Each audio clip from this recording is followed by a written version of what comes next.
Close. I'm not really recording, just 2023 at 6 p.m. Roll call. Martin. here. Blake. Reed, present. Item 3, citizen comments. Item number 4, discussion and possible action on accessory structure ordinance. So Ben was coming, he said he's probably gonna be about 5 minutes late. Okay, do we want to maybe table that until Ben gets here and move on to item 5? Okay. I'll second. Okay. Patrick, you want to second that motion? I don't know if I can. It's not technically, right? Oh. I can second my own motion, or second the motion, okay, all in favor? Aye. All right, motion passes. Moving on to item number 5, discussion and possible action on code enforcement procedure.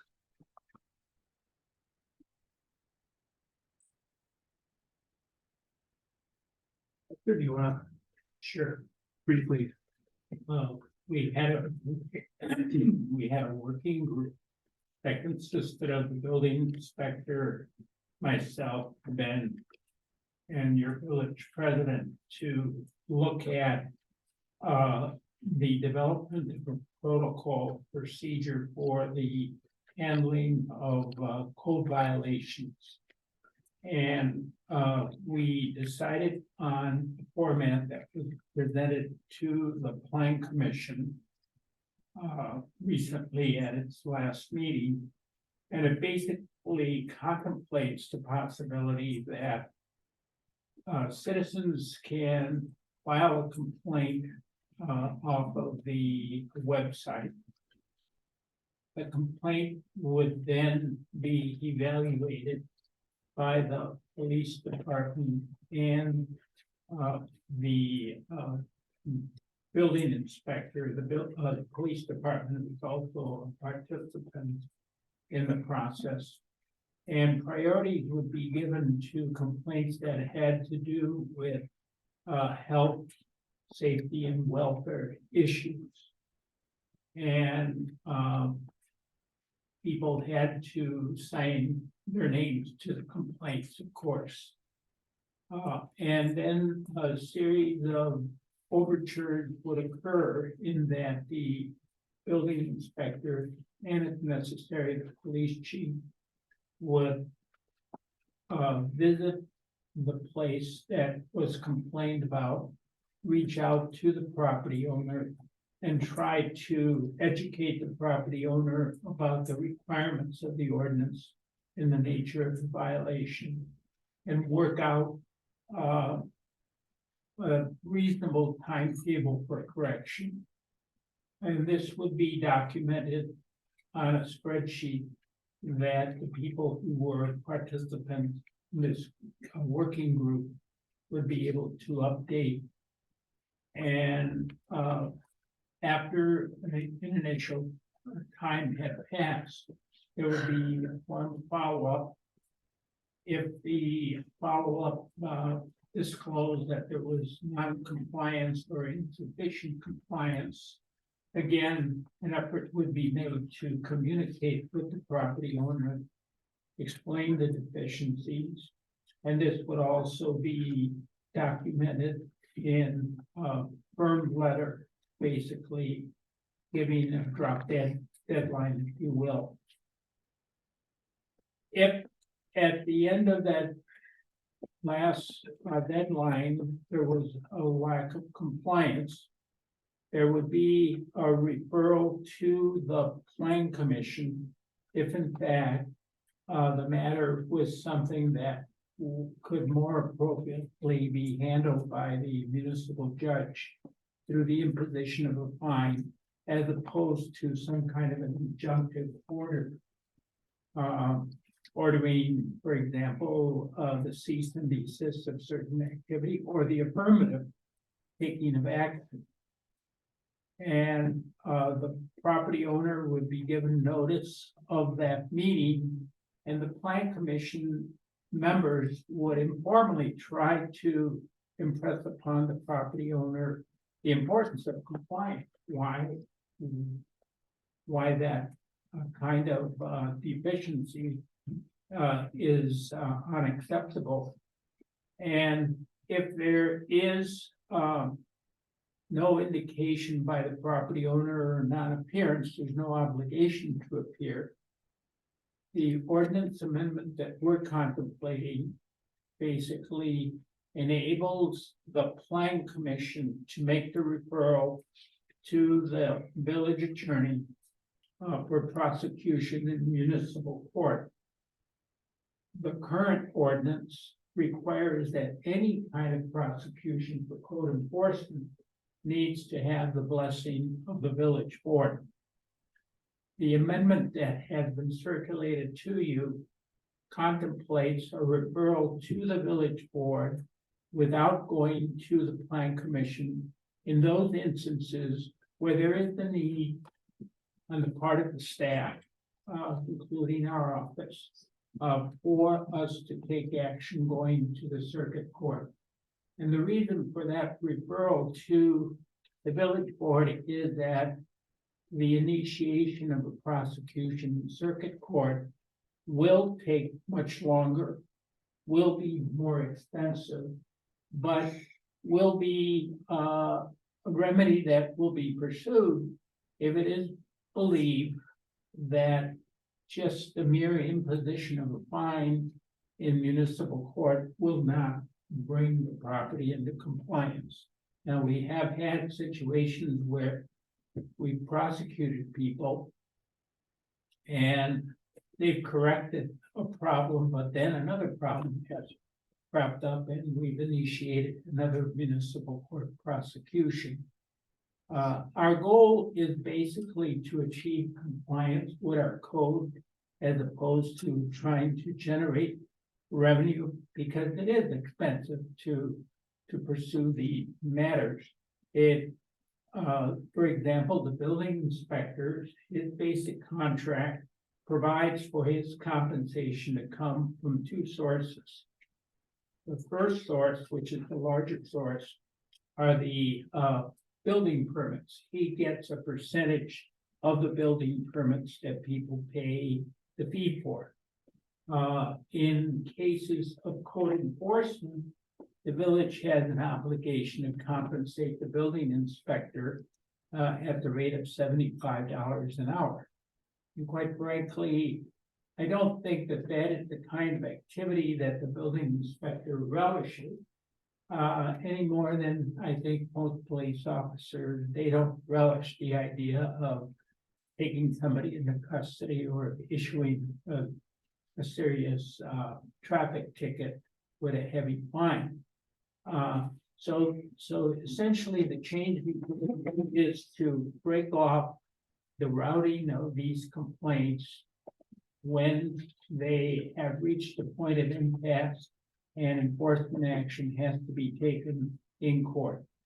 The plan commission for municipal court and the village board for any other kind of action in the circuit court. Any questions?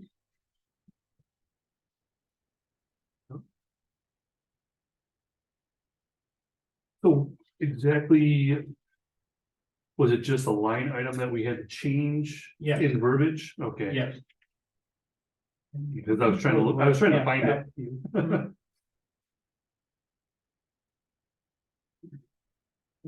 Yeah, I didn't bring my copies, I apologize. Good evening. Brenda, you don't have an extra set of the ordinance amendment by any chance? To give. Remember that? You're just adding as a big department, will go with the building inspector, Mhm. for all enforcement. And then that goes to the plan commission. Kind of. It does be with a procedural aspect. Thank you.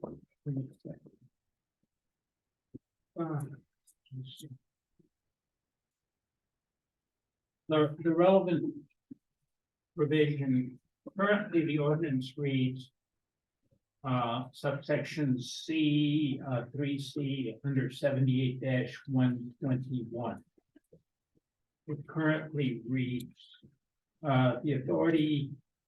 In the enforcement of said chapter, the building inspector or designee or any member of the village of Lanham Police Department under the direction of the chief of police shall have the power and authority for the following. Members of the village Lanham Police Department will exercise authority only with respect to subsection B and C. Now, subsection C currently reads, in the name of the village and with the authorization of the village board, any legal proceedings necessary to enforce the provisions of this chapter or the building code, including the collection of forfeitures provided for herein.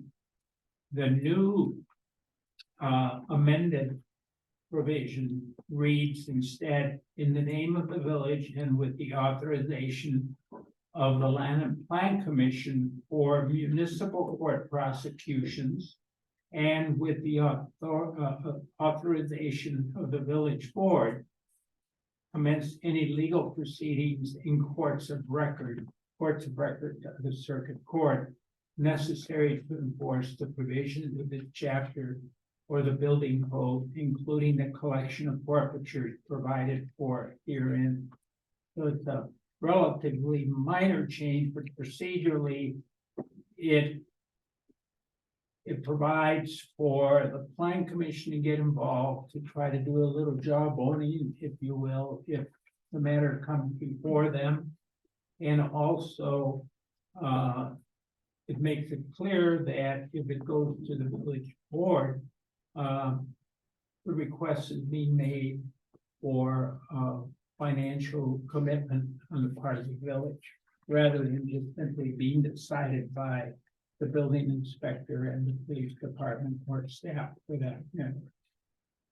We need to take a word commence out. I'm not sure if it makes sense without that word.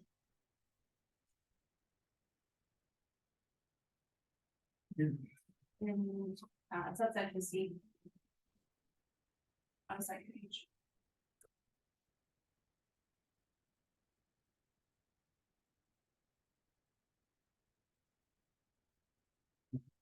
What's that? C. And then it is stricken. It should be. Yeah.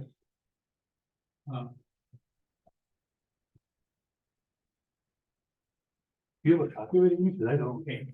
So you're saying you added Maybe that look at the in. wrong things.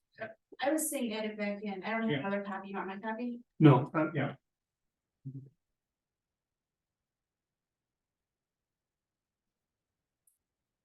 Yes, I would agree. So add that, yeah. Should.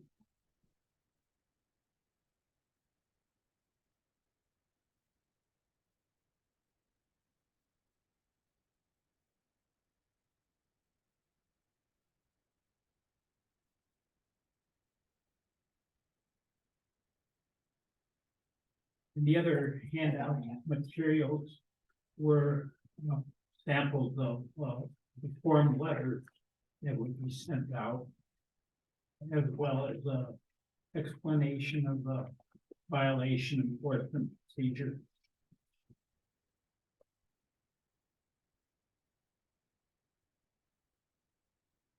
well, I will make a motion that we accept the changes to the code enforcement procedure as laid out by council. Second. Any more discussion? Yes. Yes, You want them to include recommended, we'll do that at the end. of all. Yeah, Okay, then all in favor? Aye. Aye. Opposed? Motion carries. This time we're gonna go back to item number 4. Discussion of possible action on accessory structure ordinance. Since Ben is here now. We can cover that.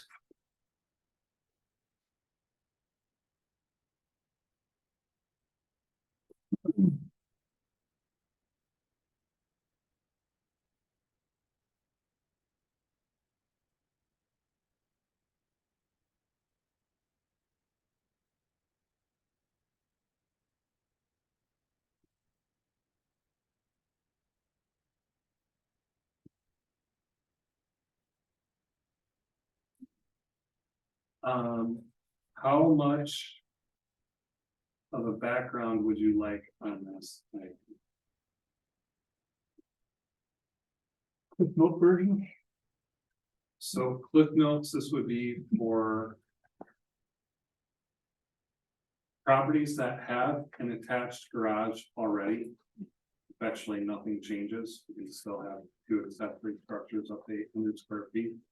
And for properties that have a detached garage, it's allows them to have a detached garage up to a certain size, plus 2 accessory structures up to 800 square feet.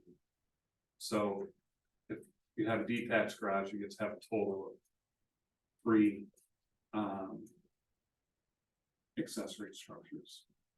And didn't the planning commission, I think it was 2,200 square feet Yeah. is what we decided on? Yeah, for a total, which would make the.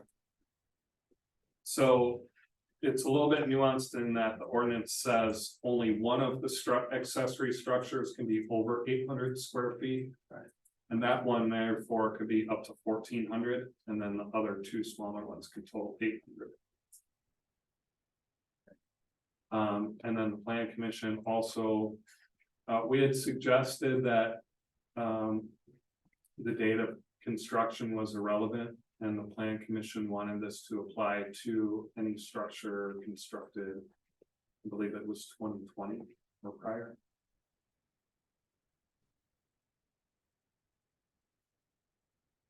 Basically just trying to create a little more balanced, I won't say necessarily fair, but a little more equitable or balanced application of the ability to use their property, their backyards. This has the same setback, still has the maximum 30% usage capacity, right? Correct. So we're not proposing to change anything like that, but there are some properties that, you know, because of the way it is right now, they're disadvantaged. So naturally, there would be some concern, and I put together an exhibit here. It looks like for the May plan commission meeting, there would be a concern about, you know, in Lower Town.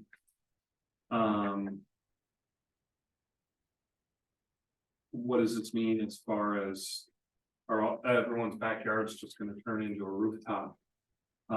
Which no one complained to me about. I'm just kind of think a couple steps ahead. So the 30% of the rear yard for a typical property down there ranges anywhere from 1,700 square feet to 2,200 square feet. So some properties will hit the 30% threshold and only be able to do, you know, the full or less than the full 2,200.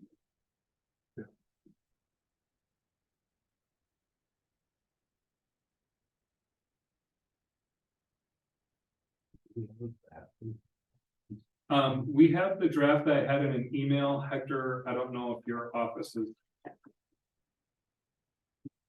put it into like a formal form, revised form. We have not prepared that draft with the plan commission terms. Okay, so this one I think is in a bit of a similar stage of it needs to go to public hearing. Yes. And I think it's appropriate to advance it to public hearing. Presumably by that time you would have a draft form. Oh, yes. Later on this week. So that Rema can publish The goal would be to have a public hearing at the next board meeting. And we would have a plan commission there because some of the ordinances are zoning ordinances. And under our ordinances, you have to get the input of the plan commission before taking final action as a board. You can reject their recommendations, but you have to at least listen to what they have to say. I'm just finding notes from the minutes. It was 2,200 square feet total and the year was 2020.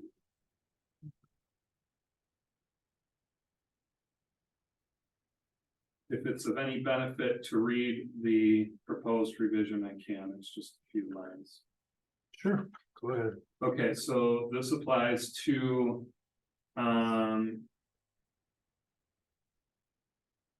section 78-48 accessory uses and structures.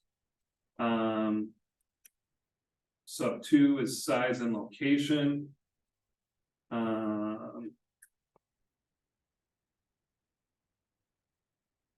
And there's already a sub D that says in any residential district, there shall be not more than 2 accessory buildings in which may not exceed 800 square feet in total area, except for the following.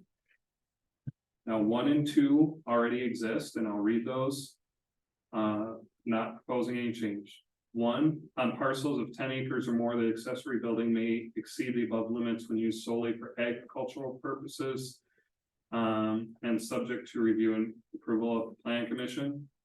Sub 2, which would be unchanged on parcels which specifically address such accessory uses or buildings through issuance of a conditional use permit.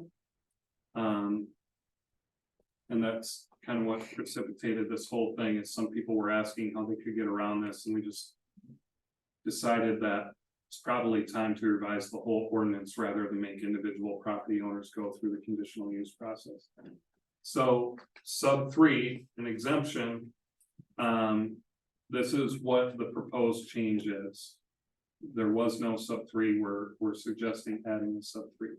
On parcels where the primary residence was constructed in 2023 or prior, again, the plan commission wants that changed to 2020, and does not have an attached garage, a total of 3 accessory buildings may be allowed, in which may not exceed a total area that is the lesser of either A, 2,200 square feet, or B, the rear yard area ratio described above, which is 30%. Only 1 accessory structure may be larger than 800 square feet. In the event that there are a total of 3 accessory structures, the smallest 2 structures may not have a combined area of greater than 800 square feet.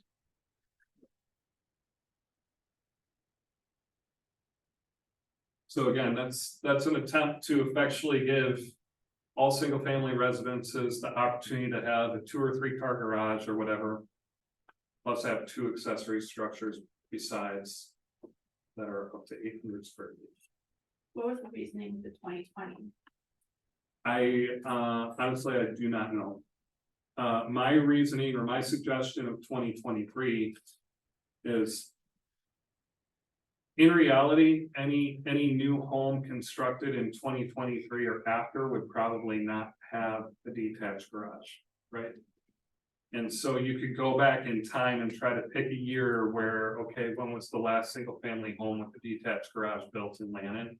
The whole intent here is to try to make this exemption applicable to single family residences that built a detached garage before this took effect, but to still, from this point onward, have new single family home construction with a attached garage.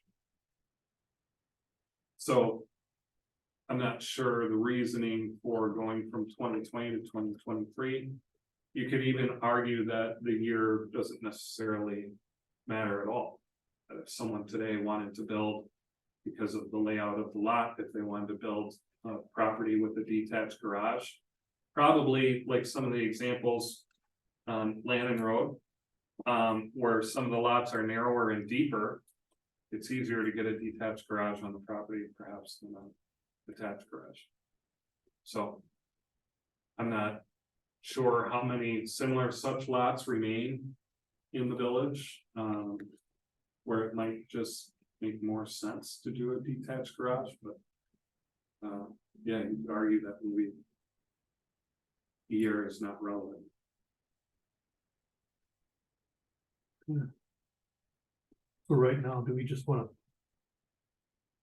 accept the ordinance and then have it go to public hearing? Is that what we need to do? Hector? Yeah. Okay, I think you should probably,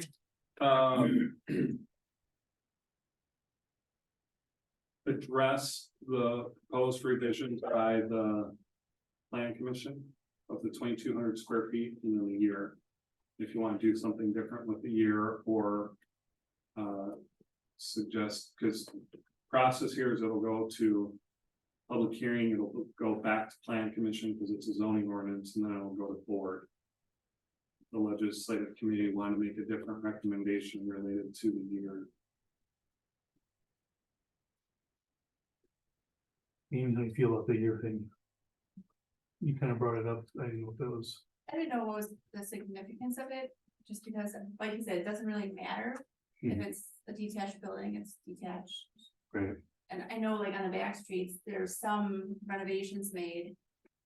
So the garage might be brand new. But it was just a renovated garage. Not 1900, right, 1930s or something. sure.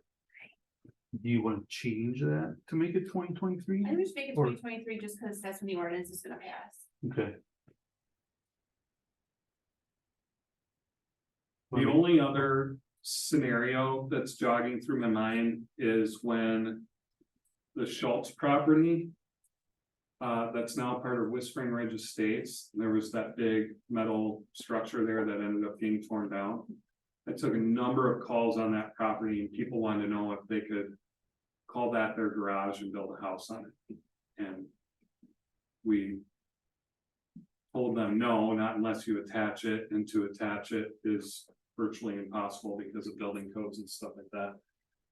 So I don't know if there would be any other similar properties, like maybe the one behind Village Hall here that we're having the CSC storage. Yeah. You know, that's a commercial property. It could get rezoned residential, and could someone want to call that their garage and build a house on it? I don't know. These are all just kind of hypotheticals, but in that case, when you do have a year, and it's 2023, then that does kind of put some roadblocks up from any of those future similar situations that we're still not thinking through.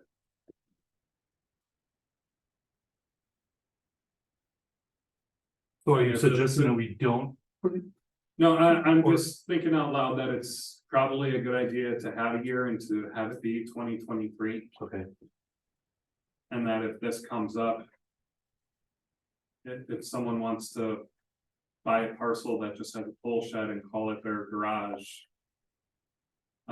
This would at least. Have to force them to do that thoughtfully and come back to plan commission and et cetera, et cetera. Then they just go through. Getting a special use permit. Conditional use, yeah, right. They wanted to prove to us that that's a. Worthy thing. Because the other slippery slope with that whole Schultz situation that we wanted to try to avoid was. The ordinance requires that the accessory structure cannot be built before the primary structure. So I know we're talking about kind of a weird, unique situation here, but there's probably a handful that could still be out there. And our fear was always that, oh great, someone's just gonna buy that and just. Use it as a garage and never build a house, you know, and once they start occupying it, how do you? Require them to build primary residence. So. Again, having some year in there, I think is a good idea. Hector, what do you think? How about 2022? Since we know what has been built so far in 2023 and we can't control the remainder of the year, September through the last quarter. Sure.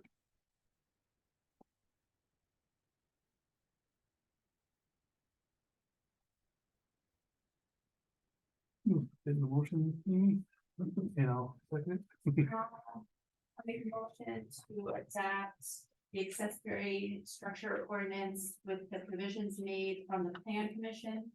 Except for changing 2020 to 2022. And set it for public hearing. I'll second the motion. Any further comments or discussion? All in favor? Aye. Opposed? Motion carries. Okay, dropping down to item number 6, discussion and possible action on FEMA floodplain ordinance. Claire or Ben, who wants to take that one? Periodically, FEMA conducts surveys as to where water courses or bodies of water can impact land uses. Waukesha County just went through a comprehensive resurveying process. I haven't examined the maps, but this occurs roughly once every, I believe, 10 years or so, depending on when they get around to doing the surveying. And the Department of Natural Resources is very eager to make sure that all the communities in the county where the surveys have been completed and updated adopt their updated floodplain ordinance. The reason being that without a current acceptable floodplain ordinance, it's difficult for people, impossible actually, for people to get flood insurance. Because there's only one provider of flood insurance in the country, and that's the US government. Because it's such a high risk proposition. People in high ground don't need it, people in low ground can't afford the premium as such. So the federal government basically subsidizes that by making the rate affordable, but also curtailing the maximum amount of coverage that can be procured. And so we've been working with a representative of the DNR. We have submitted proposed changes to reflect our situation. In most cases, we do have some additional language that really isn't relevant to Lannon. But the DNR has insisted that we have that language. And it is now ready for your recommendation for the holding of a public hearing.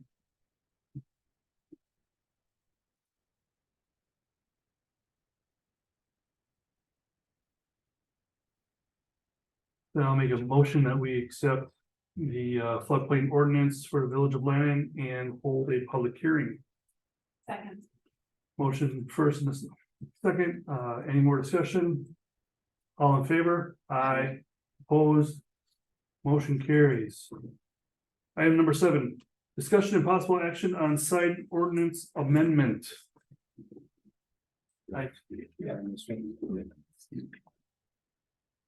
So I asked Steve to put this on here. I think this was something that we thought we had looked at and made some changes on some time ago. In reviewing the uncodified version of the sign ordinances, which are different than the ones you can find online, there are quite a few references to placement of signs in right-of-ways. And while we've had numerous discussions about right-of-ways and signs in right-of-ways and why we should or shouldn't allow certain either individuals or organizations place those there. I think it's my opinion that temporary signs, I don't know that we need to be so restrictive with. And the only reason I really bring it up, because Menominee Falls has very similar ordinances. I've reviewed their sign ordinances for temporary signs, and they do have the same restrictions in regards to right of way. My issue has been that since I have been on this board, the last 6 years, 6.5 years at least. Every so often, we seem to be having our very limited police department spending an inordinate amount of time going around having folks move signs a foot this way or that way or whatever because it's in the right of way. When it's my belief that they're temporary signs, the reason to keep them out of the right of way is to prevent any, obviously any safety or health concerns with utilities or vision triangles, things like that. But it's mostly to prevent things from being constructed or having things done in such a manner that might damage any possible utilities, things of that nature. I don't know that the temporary signs that we typically see here in Landon are really need that much oversight. So I only wanted to bring it up for the legislative committee to think about. There are a number of things in the current ordinances where they reference public right-of-ways. I'm not saying we necessarily need to make any wholesale changes at this point in time, but I thought I would bring it up for at least some thought and consideration and get your folks' input on it. The other area that I made a note was there's also in section 50-13 sub C, signs on public right-of-ways. This would be another area where, you know, perhaps we consider including temporary signs.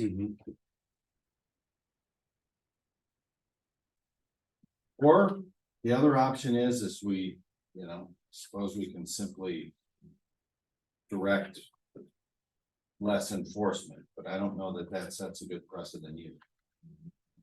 So. No, I agree with the discussion you and I had, Patrick, about the temporary signage in the right of way.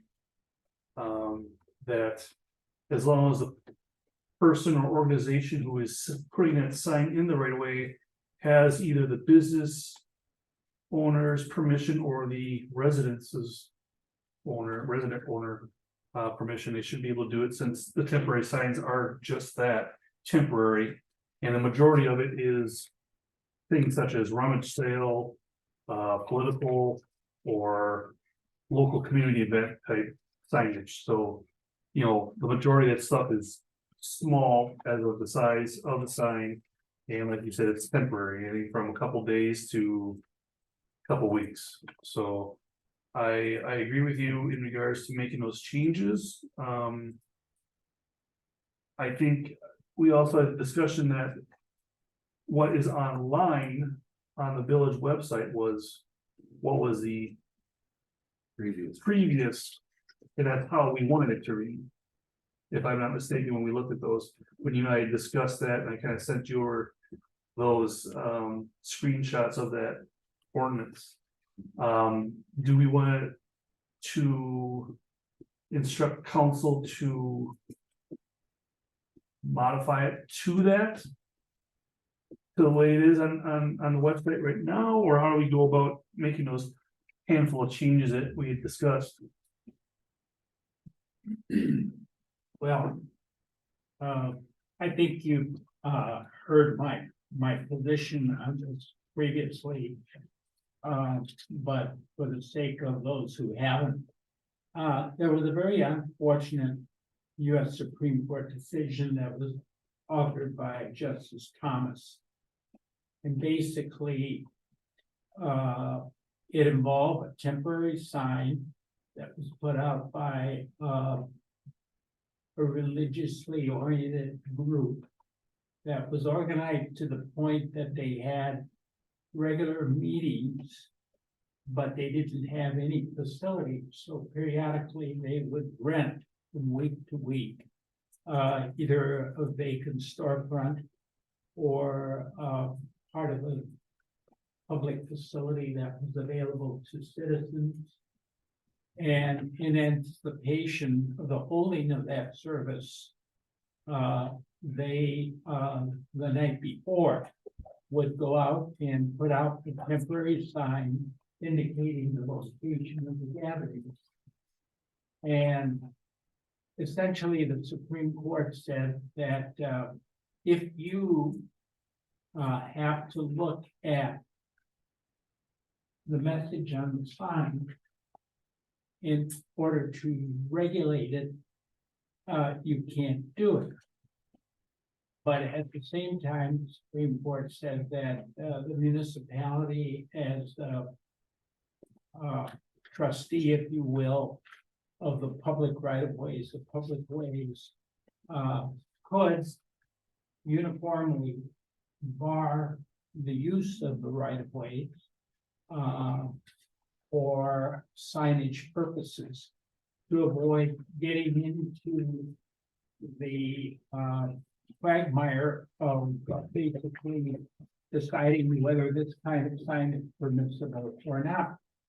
In other words, some communities favor local organizations, but at the same time, those organizations don't want certain groups to put up signs, like in a labor dispute, union and management, they start putting up signs, or in a more contentious arena, which I have seen in other communities, political signs. Because then you get into the business of regulating the scope of the message by regulating the size of the sign, the facing of the sign, and then what is really temporary. It could be 2 weeks, it could be 2 days. We've had situations where people have gone to court claiming that their rights of free speech have been violated because an election has taken place and yet they still have these signs out. And I think in some cases they have it out to let others know that they supported the prevailing candidate. And communities throughout the US, certainly in Wisconsin, have regulations that require the removal of political signs. And what is a political sign today, as opposed to a non-political sign? So I am prepared to do whatever the village wishes. However, from the standpoint of potentially avoiding litigation, this cleanest way would be to say no signs in the public right-of-way. That doesn't restrict individuals from on their own property expressing their own positions or allowing groups that they are members of, for example, the PTA, from announcing some kind of a fundraising effort. I have a situation right now in one of my communities where they are trying to persuade the village board to appropriate more money for the equivalent of sidewalks. They call them pathways. And there's a restriction on the budget that they are willing to expend. So now they're putting up signs to raise money to, in effect, create pathways on public property. But these signs are, right now, as far as I know, are being maintained on private property of such. So it's an area that not all communities have taken steps to modify what they have on the books. I suspect that that may be the situation with Menominee Falls, but I don't know specifically. The regulation signs, I can tell you, however, is a very, very hot potato. Because there is a strong undercurrent in most communities that I've ever represented to favor local organizations that are basically trying to promote the good cause. And this works against what traditionally has been accepted. But it's just that if you do it for one group, you have to close your eyes and accept whatever signs go up, regardless of what the content is. And the downside exposure for the community is that even though the objectors may go to court, it's very difficult to prove monetarily how much they are injured. However, there's a provision in the federal law that allows them to recover attorney fees. And this is a windfall for attorneys that prevail in that area, because attorney fees can be awarded even though damages suffered by the group by not being treated equitably under the law may be minimal. And that's where insurance carriers for municipalities get very nervous about that, because while we as a municipality have liability caps on any, say, negligent action, there are no caps associated with violation of constitutional rights, and there are no caps on the exposure limits for reimbursement of attorney fees. So I'm perfectly happy to accommodate the wishes of the legislative committee and the board. We talked about this when Alliance wanted to do something by the park, and we said no. That wasn't a temporary. It wasn't, but it was part of that whole right of way and how anybody Yeah. can put whatever they want, and we just didn't wanna get into the what ifs, like Hector was saying. Right. And while we think that nobody's gonna put something crazy up, they might.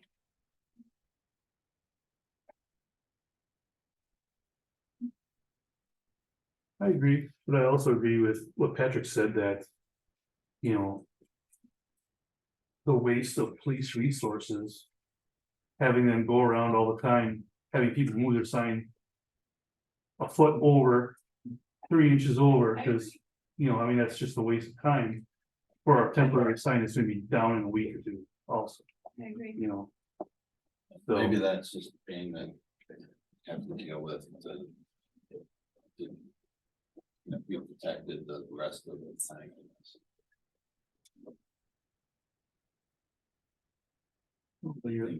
Patrick, I mean, do you want I to was make it more looking before? forward for you guys to consider.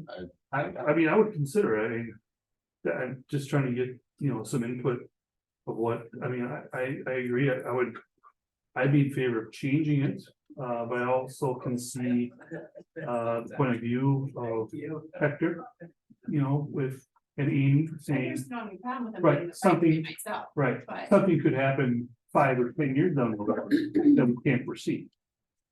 And then at that point, is it too late to change the ordinance back? You know what I mean?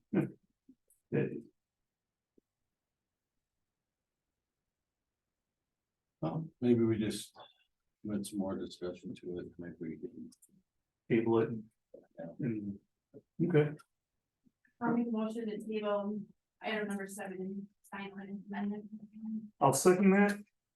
Any more discussion? All in favor? Aye. Opposed? All right, Make a motion to adjourn. I'll second. All in favor? Aye. Opposed? Any adjourned? Patrick's gonna roll right into finance. Mr. Grenier.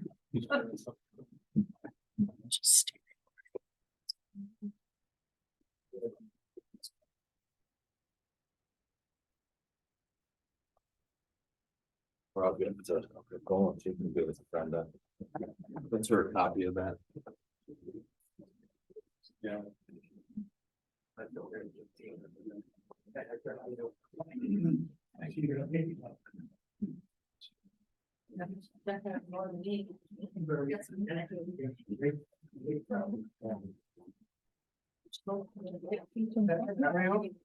Good, are you?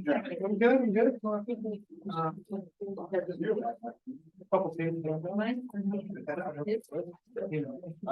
Yeah. Finance committee. Oh, I'm sorry.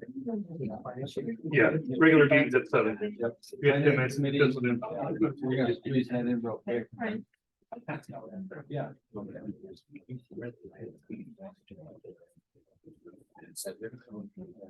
And you got all your stuff.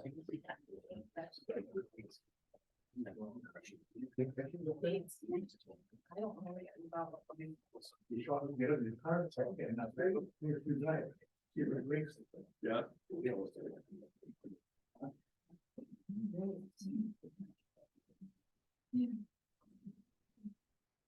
You ready?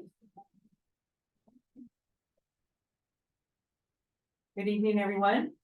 I would like to call the August 14th Village of Land and Finance and Personnel Committee to order at running late at 6:51 p.m.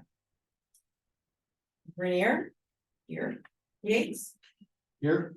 Reed, Here, Martin, Here. all here. Brenda, discussion and possible recommendation of the village board on payment of bills.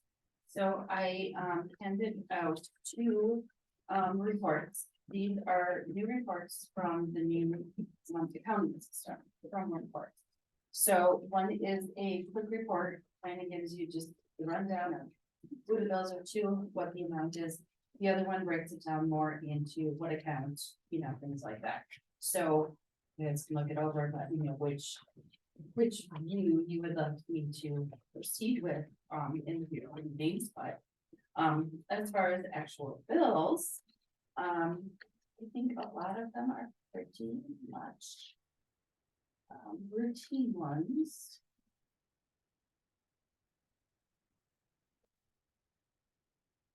They did the street sweeping. Yes, we did have the street sweeping done from the county. What is this market drive?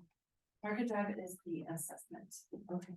People, the Berlin outreach each over to Market Drive or Catalyst or Okay. the name keeps. Same as Same service. precise underground marking. That is our location services for our public utilities.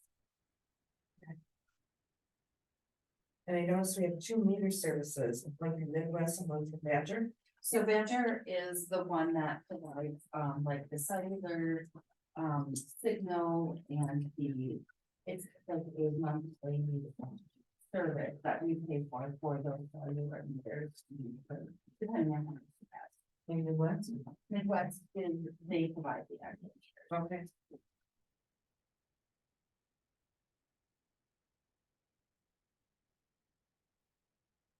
What is this trilogy? Trilogy is that company that helped us with the RCA analysis. Figuring out those fees from the assessment to the RCA. Okay. So I think they're probably almost done. Obviously, that one was a pretty small. I think we have the water rate base application submitted and done. So we haven't been using them. Yeah, it's extremely small. Yeah. Yeah. I think that's just catching up on theirs. And some of these are new to me, so. Yeah, I will be asking. yeah, no, that's okay. And we had a couple of like 2 months worth of like the boundaries and bills. That's why it was Right. like a little bit. And this Wex Bank, Police Department fuel, and we have BP oil, So BP and we have pretty and so BP gets, they have a house count for the Parks Department, so they can go there, get their Yes, for the Okay. lawnmowers and stuff like that. The police department uses that Wex bank, so they can go to any gas station and use that and get that, break on there, and then we also have a quick trip account, so depending on where they are when they go. Yeah. Three gas accounts. I'll make a motion that we pay the bills as presented to the finance committee. A second. Okay, we have a motion and a second to pay the bills as recommended. Any further discussion? All in favor? Aye. Any opposed? Motion carries. Motion to adjourn. I'll second. Motion and a second to adjourn. Any discussion? All in favor? Aye.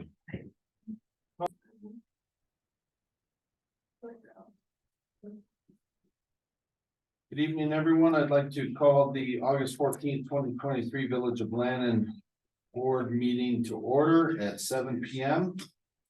Everyone will rise and remove their headgear for the pledge of allegiance. I pledge allegiance to the flag of the United States of America and to the republic for which it stands, one nation, under God, indivisible, with liberty and justice for all.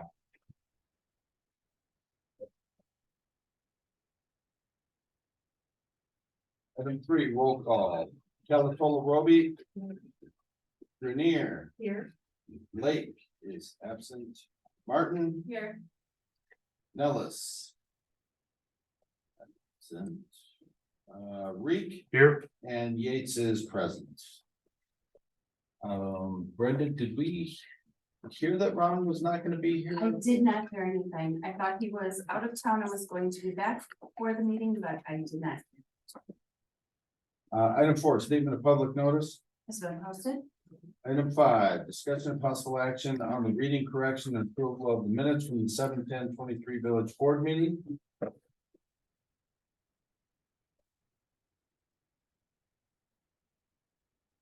Make a motion to accept the meeting minutes from 7/10/23. We have a motion and a second to accept the minutes. Do we have any other discussion, comments? All those in favor? Aye. Any opposed? Motion carries. Item 6, committee reports, finance and personnel.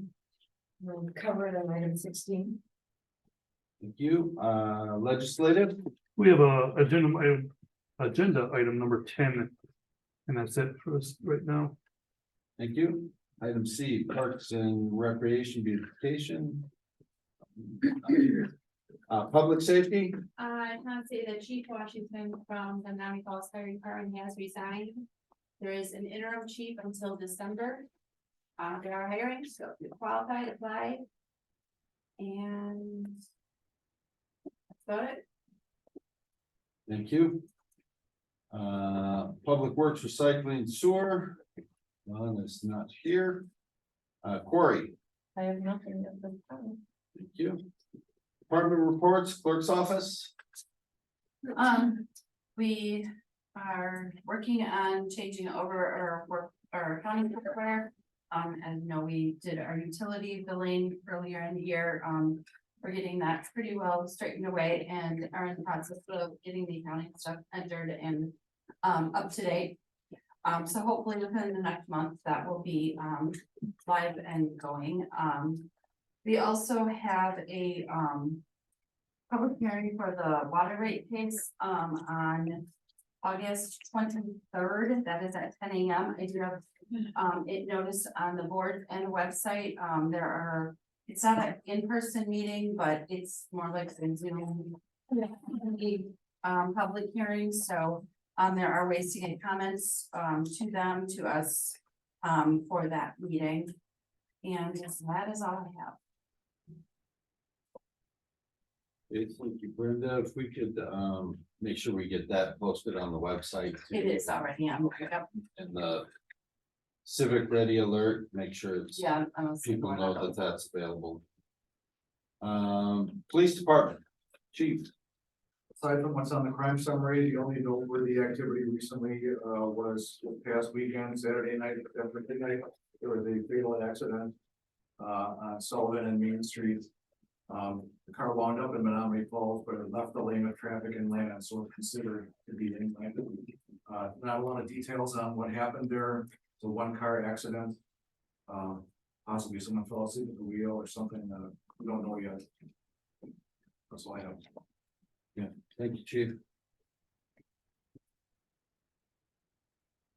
Item number 8, citizen comments. This is meant for public comment on any subject without any discussion by the Board of Trustees, members, or action, except for possible referral to a governmental body or village agent. Did anyone have any comments? If you do, please stand, state your name and address. Summers. Sorry if I don't get all. No, we'll give you a waiver for health reasons. Thank you. Just wondering what was happening. For follow-up on Whispering Ridge updates on their trees and on what was supposed to go on with Saywald. With his new sign and that, because in the last week and a half, I've had 2 people wandering through my yard looking for apartments. And I'm about ready to put a big sign at the end of Crosby's driveway and mine. This isn't the damn apartments. I mean, my wife goes to take the dog outside and there's people standing in my driveway. Getting to be a little frustrating, and that there's been nothing put down for the border between Crosby's and my property and his, and since they took the silk fence down. I got dog visitors in my backyard, and I just don't want to have an issue there. So I'm wondering where that is, because that started, I believe, last July.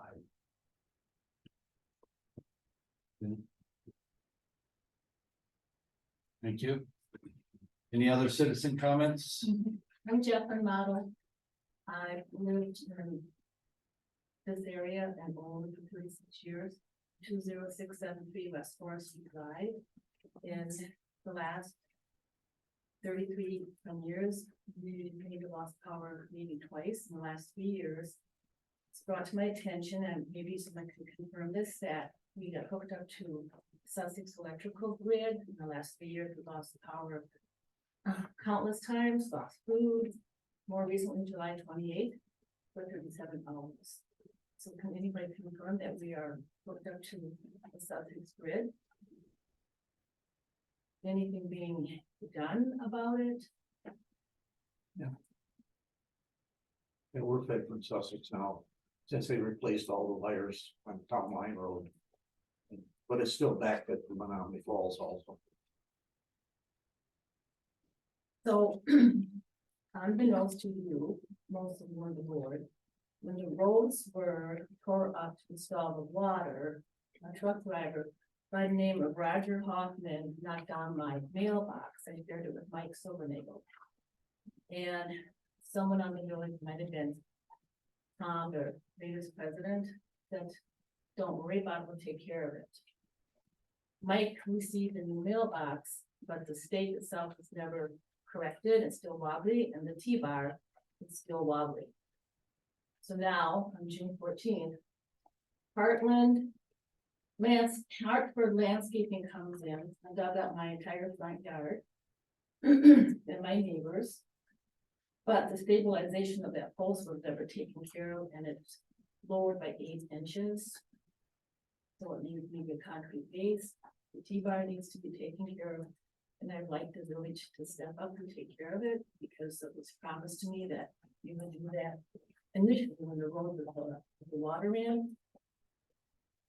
I don't think that could have to pay for it.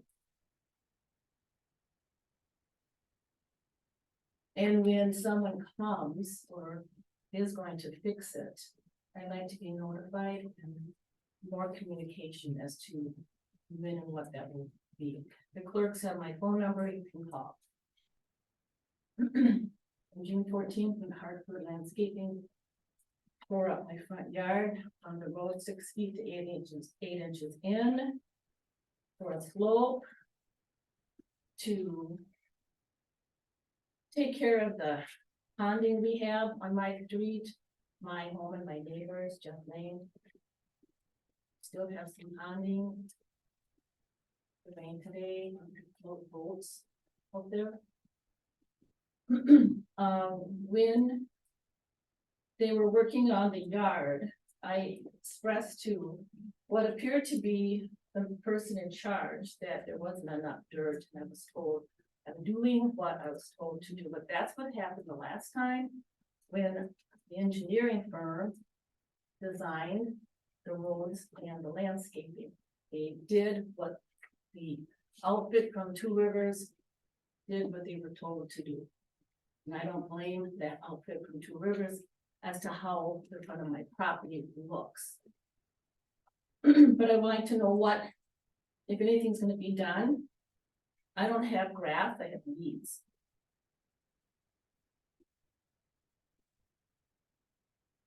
Plans or anything? I'm making comments. So this isn't generally a period for us to respond with comments and stuff, but I will reach out to you. Okay. But you'll reach out to me about my mailbox, All of it. my yard? Yep. Okay, thank you, Mr. Eads. Any other citizen comments?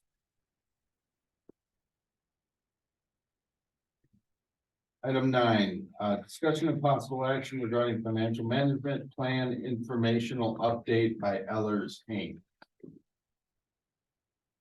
So Mr. Cameron gave everyone one of these sheets with all the mind-numbing numbers on them.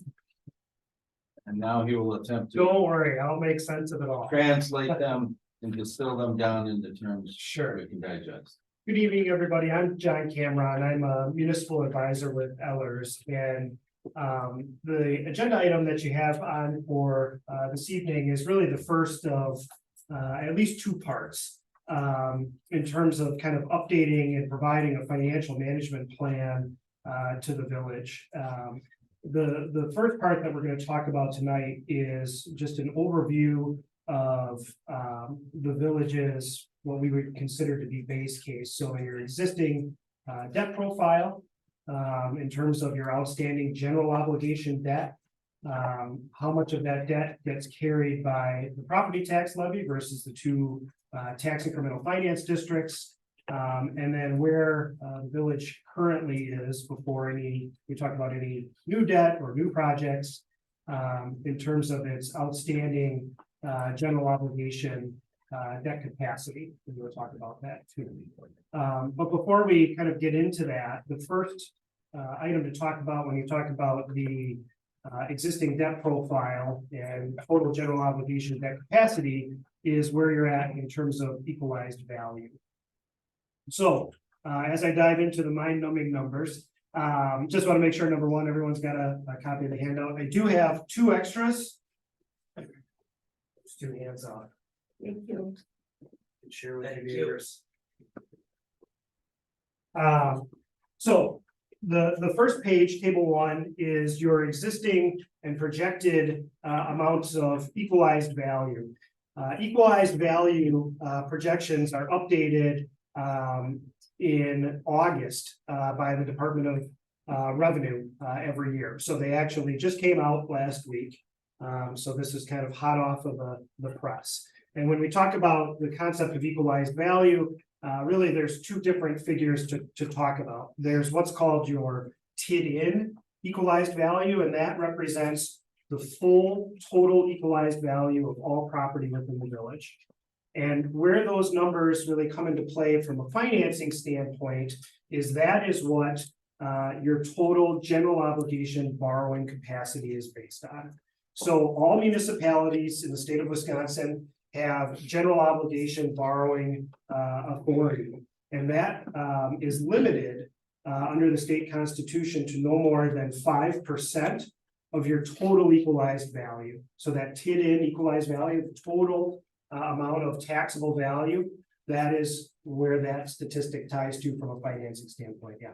Could I take you back and ask you for the benefit of all of us to define what you mean by equalized value and how it's arrived at? Sure, so equalized value is also considered to be fair market value. So that is, what, you know, if you were to say, put your property on the market, sell it. Equalized value is essentially what you believe the fair market value, what you could sell it for. It's different than assessed value, which you have an assessor who applies an assessment ratio, and assessed value is a percentage of the total equalized value. So that's what you're. And who determines that for the village? Well, your total equalized value is determined by your assessor. But then it is also certified by the Department of Revenue. So that is the concept of TID in equalized value. There's also TID out equalized value, which is the total TID in value less the amount of tax increment in the 2 tax increment districts. Okay, so TID out equalized value is used to calculate your mill rate. So if you take your total amount of that you're levying, in this case, we're just talking about for debt tonight. But if you think about your total property tax levy from an operations and from a debt standpoint, that total amount that you're levying divided by your TID out equalized value gets you your mill rate. Any questions on those 2 concepts? Okay. So if you look at top part of table 1, and then for those that don't have handouts, I'll talk through this. The very first part shows your 5-year history of your TID in equalized value, part 1. Part 2 is the 5-year history of your TID out equalized value. Last year, between 2021, in terms of the value coming in for 2021, and the value as of January 1st, 2022, you saw a 30% jump in your total TID in equalized value. Very high growth year for the village. This year, the values for January 1st, 2023, when you look at growth between 2022 and 2023, that growth increased by 25%. So another excellent high growth year for the village. So that is a real positive. In terms of your TID out equalized value, between 2021 and 2022, your TID out value grew by almost 8%. This year, between 2022 and 2023, your value grew by just over 10%. So in terms of growth from a TID in standpoint, you went from total value of a little over 235 million to $294 million. From a TID out standpoint, you went from a total growth of, or a total of just under 175 million to 109, almost 193 million dollars in terms of total property value. So from a financing standpoint, we're taking those numbers and we're looking at where you are right now. And then we're also making projections going forward. So to assume that you're going to grow 25% every year for a 15-year period or 20-year period, we know, within the tax increment districts, there's still growth to be realized, and there's still economic appreciation, obviously, that's happening year over year. Just to give you a sense, in terms of where your growth comes from, really, there's 2 major factors. There's economic change that the Department of Revenue reports on, and then they also show the amount of net new construction, new construction that's coming in. So from a 5-year average standpoint, when you look at your TID in equalized value, you've averaged about 8% growth year over year over the last 5 years in terms of economic appreciation. So that's just general appreciation in property value year over year. Your net new your new construction rather has averaged just under 14% over the last 5 years, and most of that has happened in the last 2 years. So what we're saying when we project outward in terms of looking at conservative, kind of a conservative projection, is taking the average that you've had over the last 5 years and discounting that by 75%. Because we're looking at this over the kind of the long haul, and you'll see how that factors into the analysis going forward. So what we're assuming on a TID out standpoint is just over 2% growth rate. You know, between now and 2036, and I cut it off at 2036, just number one, so it fit on one page. Number two, just because that's when your existing debt drops off. 2036 is the last year of your existing general obligation debt. And then on a TID out standpoint, just over a 5% year over year trend in growth. Any questions on that? I have a question, Brian. The last column to the right is other personal property, and there's two pretty large declines. I don't know, but my assumption is personal property generally as of January 1 or December 31 is partial construction. It could be. It also could be some of the adjustments with personal property coming off. But there could be other adjustments that were made. I'm not sure what those would have been in terms of those adjustments. But I would focus you more on just the total of change year over year. Wasn't there a legislative change that eliminated the taxation of personal property? There was, and I'm sure that's. Did that reflect it? It could be, that could be what you're seeing in terms of the change. Yeah, that, just from the open books, it doesn't seem like, I don't know that I've ever seen anything that would equal that number in terms of personal property in the village, but we can dig into that more later. Yeah, it doesn't really change in terms of the analysis, doesn't really affect, you know, the analysis kind of going forward. But I think the positive here is that you've had, you know, a tremendous amount of growth, both on a TID in and now on a TID out standpoint. So that is to the benefit of the village here. If you look at the next page, your existing, this is your existing general obligation base case. So this is your existing debt profile before you talk about adding any new debt in to the fold for any new projects. So to walk you from left to right, the first set of columns is your existing general obligation, principal and interest payments by year.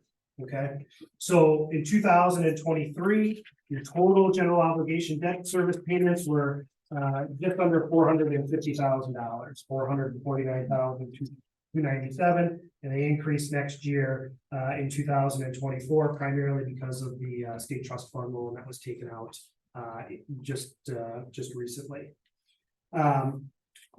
Most of the debt that you see in terms of general obligation debt is paid through the two tax increment districts. So not all of that for 2023, that $449,000 principal and interest payment is carried through the property tax levy. TID 1 is responsible for just over $205,000, and TID 2 is about $15,500. So the net property tax levy is the difference between your total principal and interest payments for debt and the amount that is abated by the two tax increment districts. So the total amount that is carried through the property tax levy in 2023 is $228,530. And you can see that stays relatively stable through 2027, and then it starts to drop. And you can see then, if you look at the far left-hand side, your total general obligation debt payments start to drop. So some of your debt is starting to fully mature out after 2027.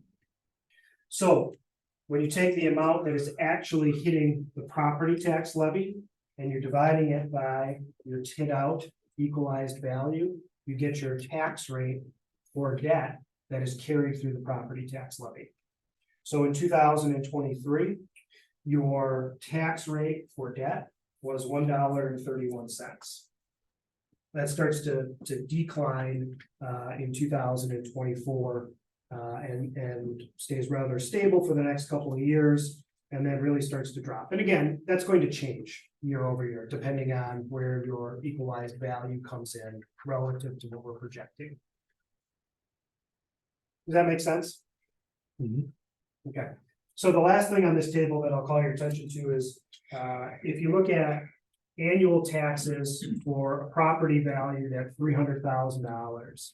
So if you're looking at, if you have a property, you have a tax rate of $1.31 per thousand, you can take that and you can then extrapolate that out to your property value or whatever property value you want to look at. But if you think of a property valued at 300,000, just under that equates to a total tax payment of just under $400. So as you think about your own taxes, or you think about just property taxes in general, of what you're paying, if you have a property valued at $300,000, about $400 of your annual tax bill goes to pay existing debt.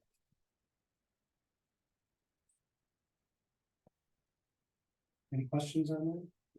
Go ahead. For the year 2030. From the year 2029 to the year 2030, there's a jump of the general obligation debt payment from $652,000 some odd dollars to $1,657,000. What accounts for that? Do you want me to answer? I'm guessing that's a balloon payment. It is.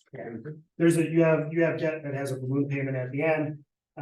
So between now and 2030, you'll refinance that debt to stretch it out to be more level.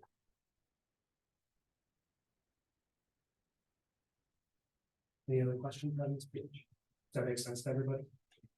If it doesn't, Well, and I guess then, along with that, you're also using TID 1 to offset that amount to keep that net levy yeah, kind of equalized there. it is. So you'll have to, as you get, if we get closer to that, we can see collectively how much of that might be prepayable. Because, as you get closer to the balloon payment date, you also have the ability to prepay the debt. So if there's cash flow in the two tax increment districts, there's nothing to say you have to refinance it and stretch it out. If you have cash, you can pay that, or you can do a partial call on the debt, pay it off and stretch out the portion that you're looking to refinance and take out longer. Any other questions on this page before we move on? Okay, the last page for tonight's meeting is just your total general obligation debt capacity. So as I said in the outset, every municipality in the state of Wisconsin is limited to how much general obligation debt they can issue. General obligation debt is backed by the full faith and credit of the taxpayers of the village. So every municipality that has the ability to issue general obligation debt, and every municipality is subject to the same limitation on the amount of debt that they can issue, and that is no more than 5% of your total equalized value. So when we talk about using general obligation debt, we're generally looking at it for projects that either are going to be supported through the general property tax levy or through the tax increment districts, with really the exception of the projects that might be true water utility projects to true sewer utility projects, because in addition to having the authority to issue general obligation debt, municipalities also have the ability to issue revenue bond debt. Revenue bond debt is backed by the revenues of the system, the water utility and the sewer utility in this case. So in terms of revenue bond debt, you have the ability to issue as much revenue bond debt as the utility revenues. And in this case, we'd be counting those TID revenues in with the utility revenues if they're being issued as revenue bonds. But you can issue as much as the utility can support. Revenue bonds are issued primarily from the standpoint of preserving general obligation debt authority for projects that don't have the utility or other sort of backing to help pay for. So in terms of your general obligation debt, when you look at, and I put 2022 in because I think it's just really nice to see kind of the change between 2022 and 2023 in terms of, where your equalized value growth comes into play. So the first set of columns is your current, historical for 2022, current for 2023, and then projected at a 5.37% annual growth rate factor for 2024 and beyond. So the debt limit each year is 5% of your total equalized value. Okay, so in 2022, you had total general obligation debt limit of $11,758,590.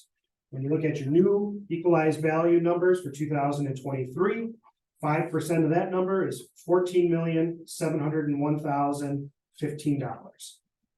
So as we look at your existing principal outstanding, as that is going down because you're paying principal off year over year. At the end of 2023, you've got existing principal outstanding for general obligation debt of $6,519,000, which is at 44% of your limit. Leaving you with residual capacity of just under $8.2 million. Now, with general obligation debt, we never want to see a municipality go to 100% or close to 100% of your general obligation debt capacity. Primarily because number one, you lose any sort of financial flexibility as projects come up. Number two, in the case of an emergency, you need access to capital, you need access to credit. Putting yourself in a position where you have no general obligation borrowing authority is really just not a financially healthy position to be in. But being at 44% of your limit is very healthy. Where municipalities that have policies for existing debt generally cap themselves at 75% of their limit.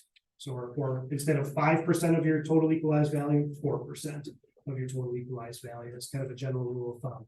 Some municipalities will be more conservative than that and say maybe go at 65%. But I'd say generally the communities that we work with that have policies kind of voluntarily cap themselves at no more than 75%, unless there's some sort of, what I've seen is municipalities making exemptions for what they would consider a legacy type project, and that could be a village hall or library or something of that nature, where you'd say this, this is a building or last, village hall or city hall lasted 100 years or something like that, and we recognize that these types of projects don't come around every day. But in this case, if we look at kind of just a 75% limit, what it tells us in 2023 is we've got about $4.5 million of capacity. So you could borrow about $4.5 million before you hit that 75% capacity. So, part of the reason we put this together is number one, you've got new equalized value numbers. So this is kind of a circuit that we're on this time of year in terms of going out and presenting to communities on where kind of where you're at prior to coming into budget season and capital planning season. But I think this is something that I know the village has asked for in terms of wanting to see where's our existing debt profile, where are we at in terms of borrowing capacity from the general obligation borrowing standpoint, and how much capacity do we have, and how much is too much. So I think those are some general kind of guidelines here. Where we want to go next is, from this, in terms of your base case, starting to talk about where the two tax increment districts are currently, and where we're forecasting them out through the end of their lifespan. Your capital improvement plan that includes water projects, sewer projects, road work. Large portions of that are slated to be paid for by the tax increment districts, but there are portions that may still hit utility rates or the property tax levy.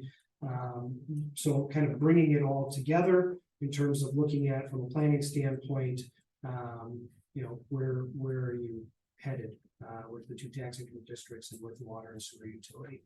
So doing this in conjunction with the full plan is, I think, a little bit more to bite off in one evening.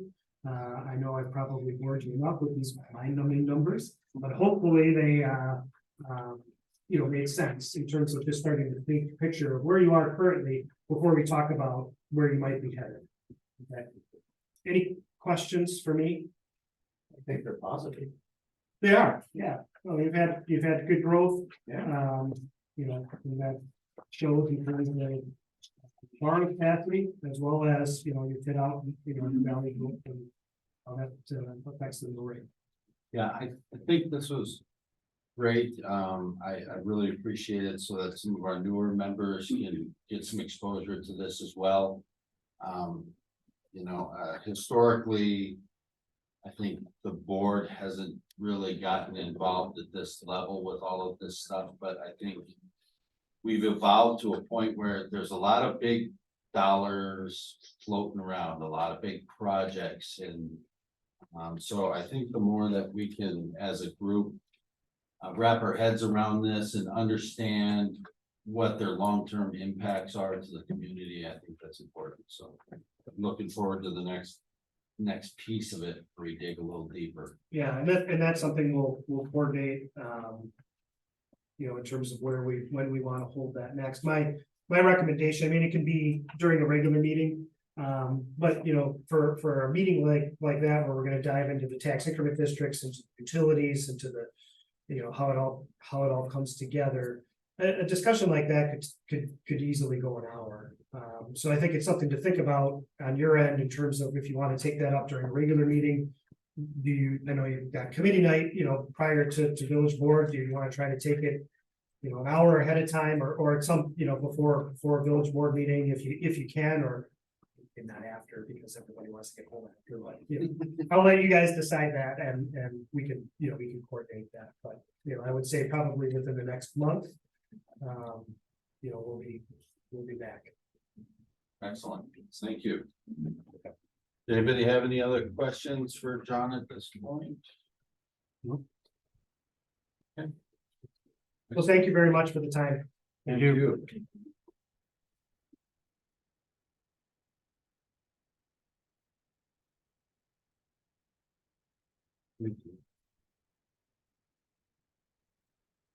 All right, item 10, discussion of possible action on scheduling a public hearing with the Plan Commission for amendment to accessory structure ordinance, code enforcement procedure ordinance, FEMA floodplain ordinance.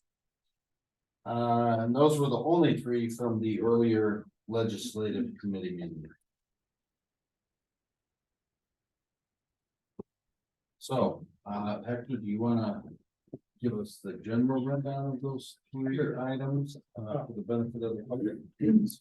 Earlier this evening, the legislative committee met to discuss proposed amendments to the ordinance and identify. These ordinances are in the nature of zoning ordinances. And in order to adopt any amendments to them, the ones that we have in place, or to create new ones, you have to give notice to the public 15 days out and hold a public hearing and take input from the planning commission to get their feedback on any aspect of these amendments. This evening, the legislative committee differed with the plan commission slightly with regards to one of the ordinances.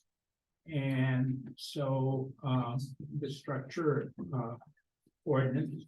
So the plan commission will have the opportunity to comment. Once the plan commission comments, and this will be at a joint meeting, the village board will have to make a final decision as to adopt the proposed amendment, modify it, or decline to make any changes. So I recommend that you set a public hearing date. I recommend the next board meeting for these three ordinances.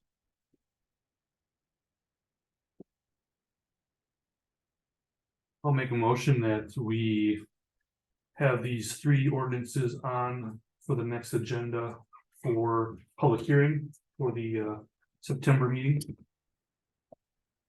Okay, we have a motion to have a public hearing prior to the September board meeting. Do we have a second? Martin. Motion and seconded. Any further discussion?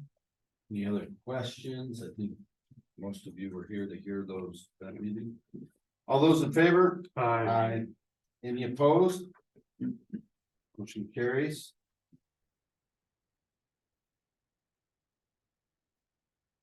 Item number 11, discussion and possible action on snow removal contract for 2023-2024 season.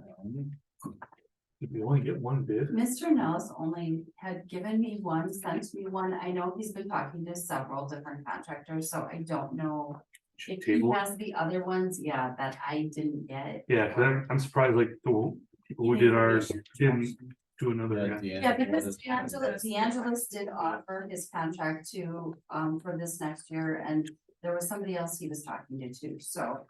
I think he just had those copies. The one that I did put in, he forwarded to me, but I don't have the Okay. other ones, so. Yeah, I did have numerous conversations with Lisbon. And ultimately it just didn't look like it was gonna be feasible, but it was still open to discussing it going forward. So I guess, in light of this, I would entertain the motion to table this, I suppose. Yeah. To have all of the information. additional. I'll make a motion that we Options. table the discussion of the snow removal contract for 2023-2024 season. Second. We have a motion and a second to table item 11 regarding the snow removal contract. Any further discussion? The only thing I'll say is this proposal is only good till September 1st, so you might have to suggest that a little bit here and see if they'll extend it. Good catch. Okay. Any other comments, questions? All those in favor? Aye. Any opposed?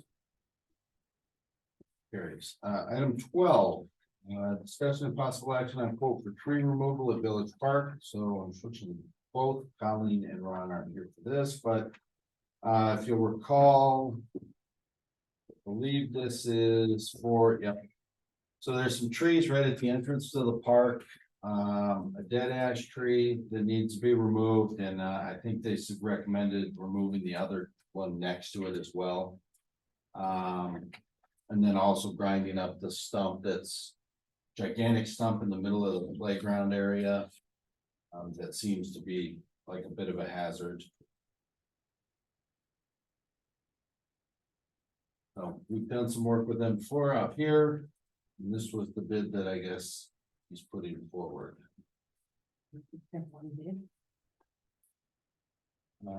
do not know if he got other bids for that or not. I think that was the only one they received because we were looking at the county to see if it was in the right of way, if it was Right. anything they were gonna do. Yeah, I think we were hoping we could maybe get them to accept responsibility, and they said no.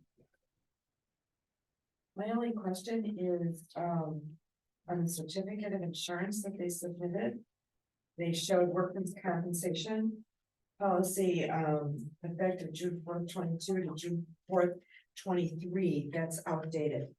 And I think we should have a revised and up to date certificate of insurance. Yeah, and generally Hector will not accept these report forms either. So, Yeah, they disclaim liability, responsibility. They did. Yeah. so we usually end up requiring some additional documentation. That's a good catch. So I guess we have to decide if we want to accept this, if we want to press forward and try to get some other bids. Close to the end of the season. But I say, Huh? trying to find somebody to do a job now is, It's ridiculous. yeah, you're not going to. Yeah, my suspicion is, in both of these cases is probably that Ron has reached out to numerous Right, and this was the only one who, companies. Yep. And I agree.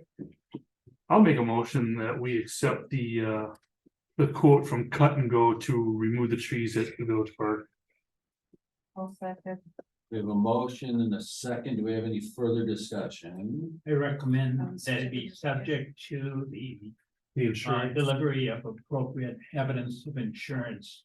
Naming the village as an additional insured. so moved. Do we have an amended motion and an amended second? To accept the bid, conditioned on the declarations and the village named as an additional insured. Any other discussion? All those in favor? Aye. Any opposed? Motion carries. Discussion and possible action on selling the vacant lots. So if you'll all recall, some time ago, topic of this lot that we have sitting at the end of the Good Hope Drive. What we were doing with it, and we had gone out and gotten some market analysis bids. I had reached out to a couple of individuals at that time to get bids or market analysis from them. I did reach out to one person to have them update theirs. So I don't know what the standard procedure to move forward with something like this is, but I don't see any reason for the village to continue to sit on this empty lot. I know that Mr. Wood has indicated that there are some, is it legal description or survey items that need to get cleaned up or deed stuff? Yeah, so at least at the time, there was a neighbor who happens to be an attorney. And the general sentiment is they were not excited about the idea of another house being built down there, and they were kind of, in my opinion, reaching at potential reasons to that might not happen. So the issue that was raised was whether or not the village's lot has rightful access via the private road, the private drive that goes from Good Hope Road back down to there. So as part of the water project, we did title searches on all the properties. We, of course, ran water main and hydrant down there, repaved the whole thing, etc. We haven't talked to the people about it since, but one of the things we learned in that title search was one of these gentlemen on the wall here formerly owned the property and set it up in the deed restrictions that all of the constructed residences down there are to share equally in the maintenance of the private drive, even though the private drive is technically only owned by one of the 4 parcels that are down there. So once a home is constructed on that property, they will have to participate in the maintenance costs. And there was a legal description in there. And so where we left it off is we had provided the legal description. We felt, in our opinion, just looking at the legal description, that included the village's lots. We stopped one step short of actually having a surveyor redraw the legal description to show definitively the areas that are included in that agreement. So I guess what after it asked me to do is come tonight prepared with just kind of a ballpark dollar amount that it would cost to redraw that exhibit. And my best guess is between $1,200 and $2,000. I really don't know exactly. But we have all the documentation, and if the village board directs, we should go ahead and draw up an exhibit. Well, that's gonna move the sale of that lot. I would propose that we do that. So I'll make a motion that we allow Strand to resurvey and draw up whatever necessary documentation for that lot that is necessary to move forward with the sale of that lot.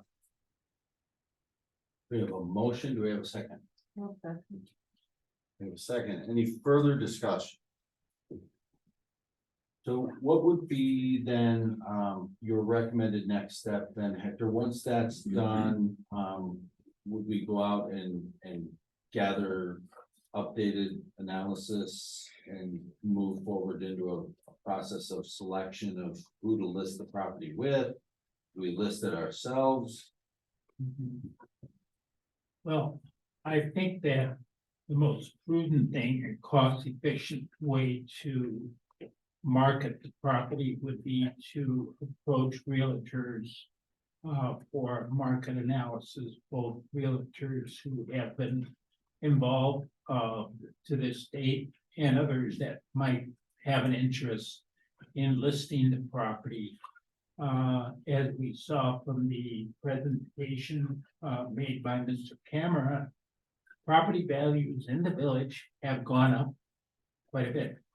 And so that includes, in my opinion, vacant land, particularly this particular parcel, which is in a quiet enclave of the neighborhood.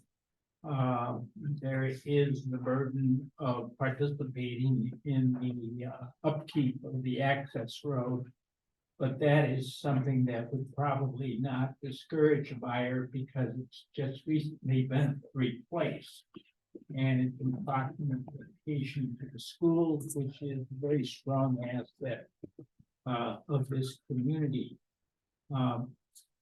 Once that's obtained, I recommend that the board notice a closed session so that you can evaluate what the various opinions are, because they are nothing more than opinions as to what a willing buyer not having to buy and a willing seller not having to sell would peg the value of that particular parcel.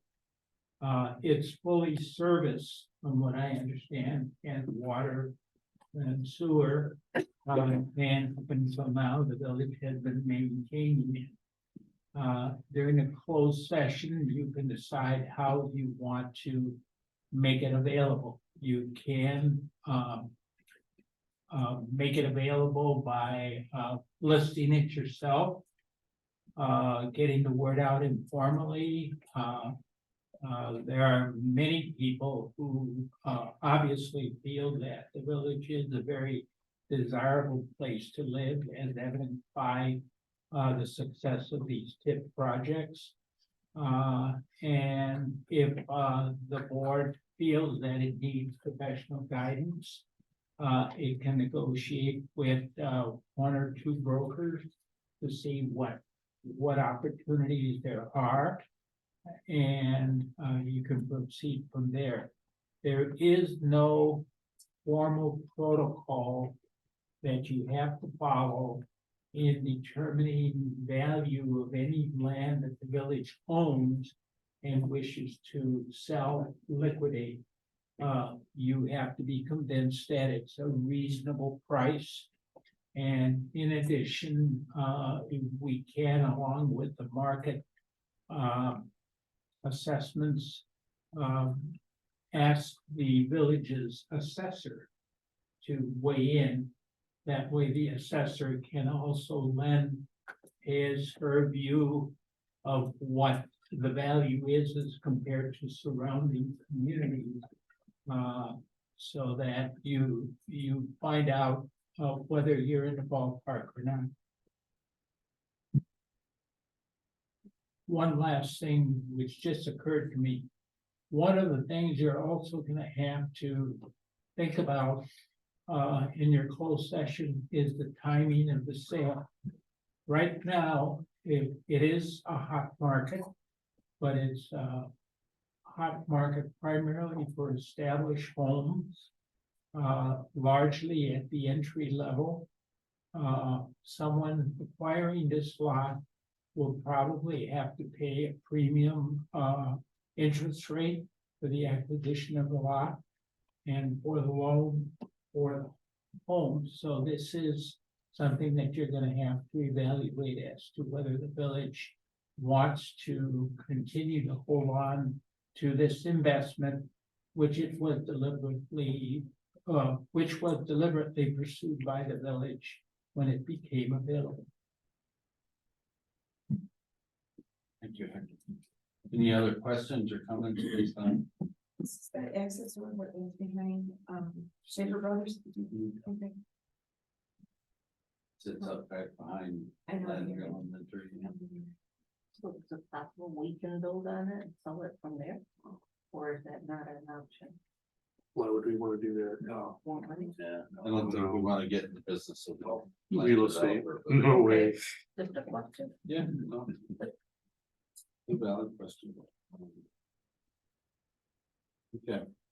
All right. All those in favor? Aye. Any opposed? Motion carries to authorize Strand to move forward with all the necessary document updates and such.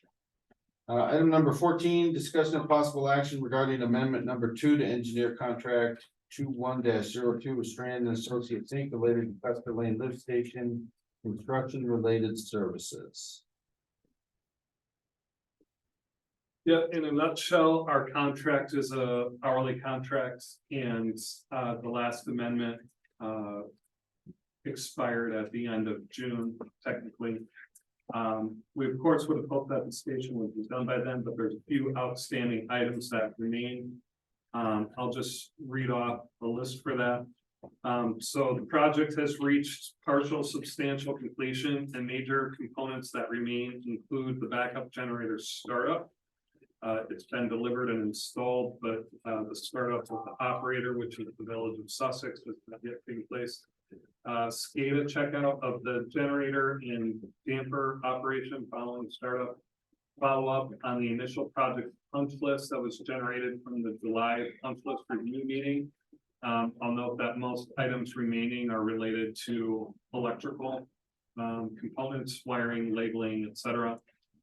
Installation of a flow meter, final testing of the pumps after the flow meter installation, revised wiring related to backup power emergency operation, O&M manual documentation and assembly, record drawing preparation, estimating the remaining level of effort at approximately 145 hours, and that would be continue to be at an hourly rate basis. So if we don't use it, we won't bill it, and that equates to approximately $25,000. So if the village board would agree, we would suggest that we would follow up with a formal amendment and present that to Trustee Nellis and President Griggs.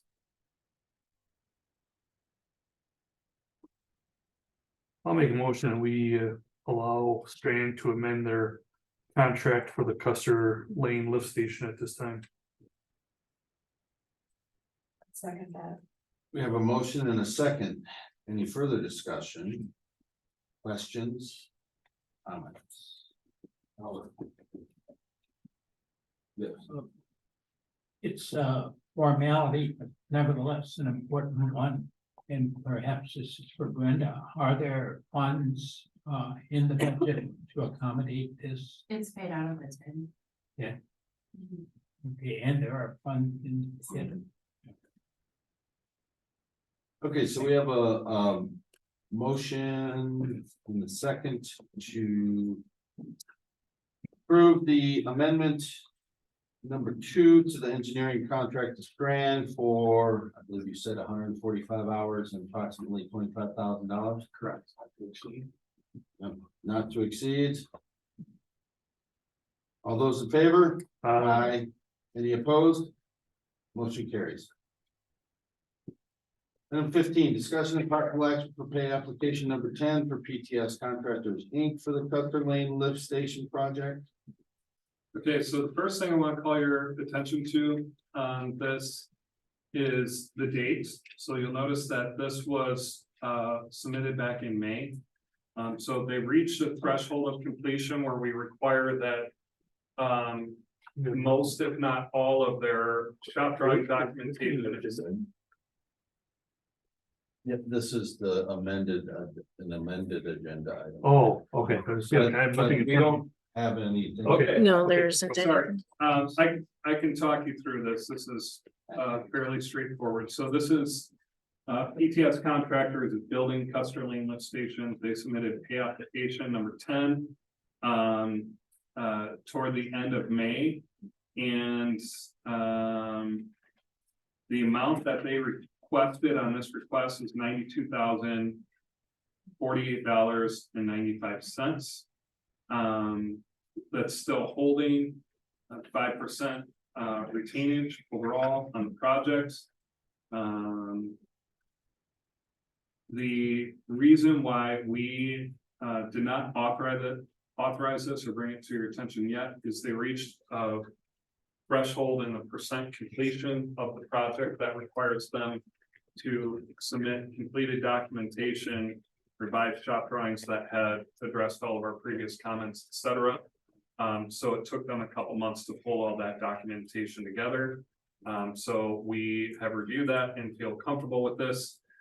What's not on the agenda tonight is pay request number 11, which they also submitted. And we're going to ask them to revise and reduce pay application 11 based on the punch list review that happened in July and the value of outstanding work that we feel is greater than what they requested. But we have no issue with pay application number 10. And would ask that the village approve pay up 10 in the amount of $92,000. I'm sorry, $92,048.95. So moved. Second. We have a motion and a second to approve pay application number 10 for PTS contractors for the Custer Lane lift station in the amount of $92,048.95. Correct. All those in favor? Or excuse me, any further discussion? No? All those in favor? Aye. Any opposed? Motion carries. Item 16, discussion and possible action on payment of the bills. I make a motion that we pay the bills as was recommended by Brenda. We have a motion, a second to pay the bills as presented by the village clerk. And recommended in the finance committee meeting earlier. Any further discussion? All those in favor? Aye.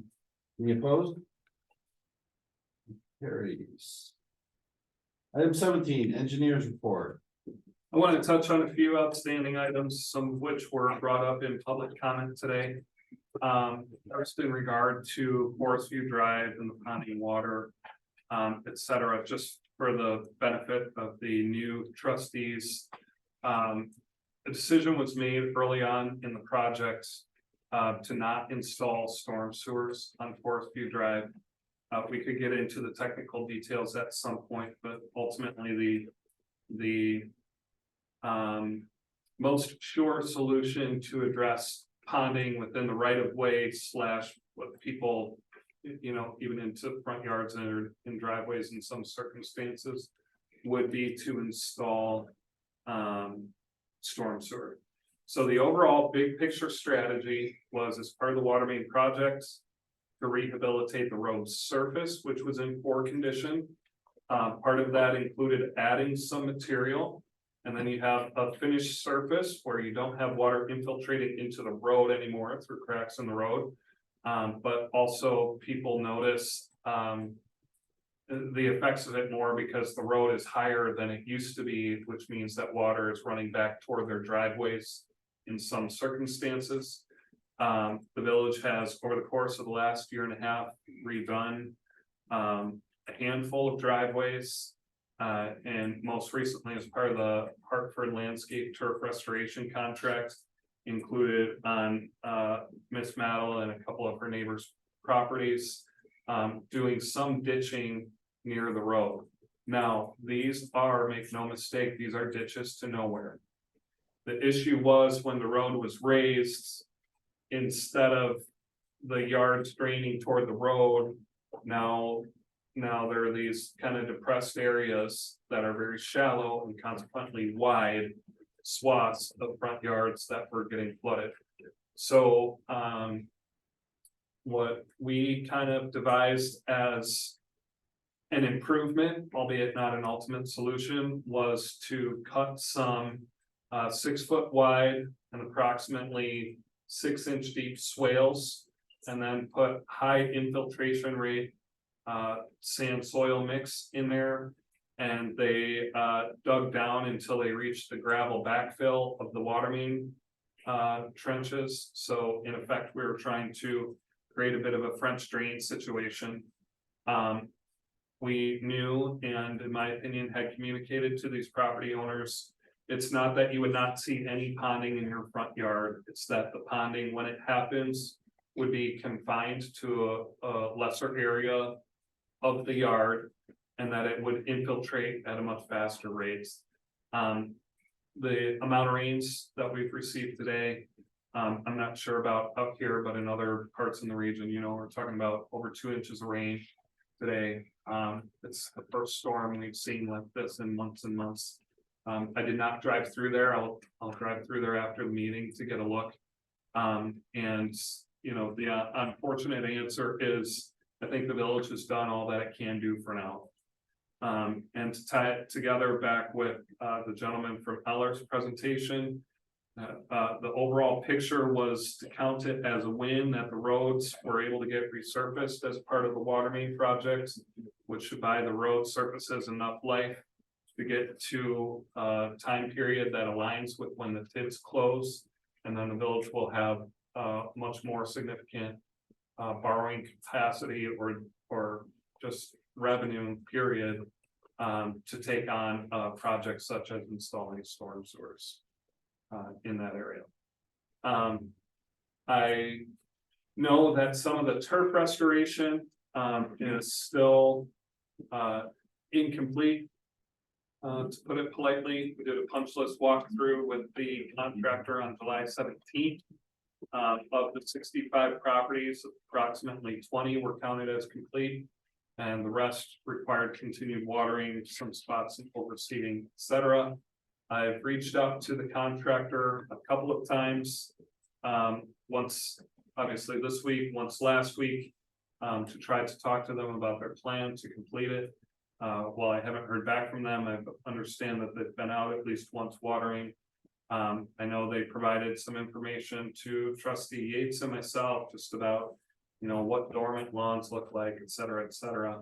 But we have yet to hear back from them on what their plan is to get the remaining properties up to a point being, you know, acceptable from a germination standpoint.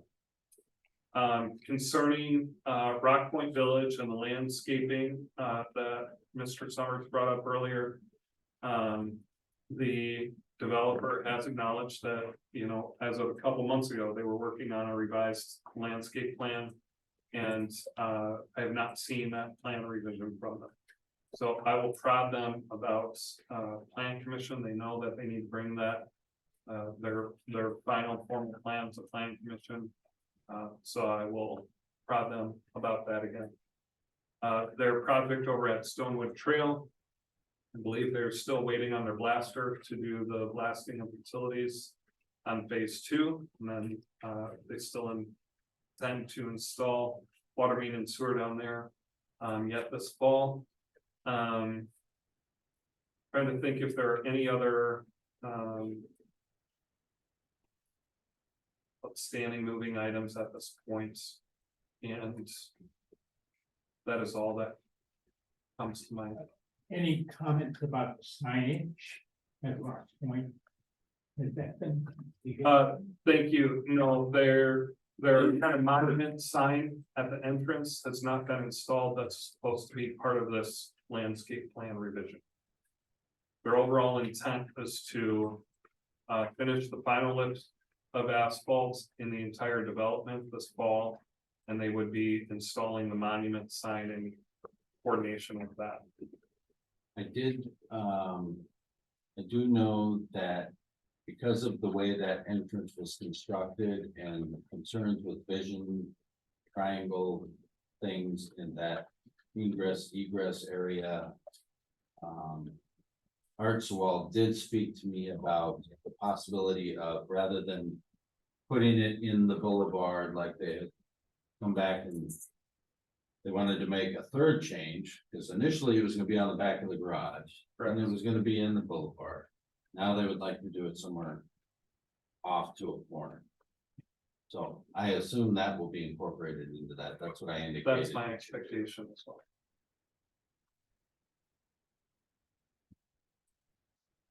Is that it, Ben? Yep, that's it. Thank you, sir. Attorney's report. I have no specific report. Item 19, just a couple of things.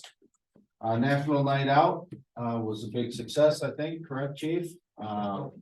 Good turnout, great weather.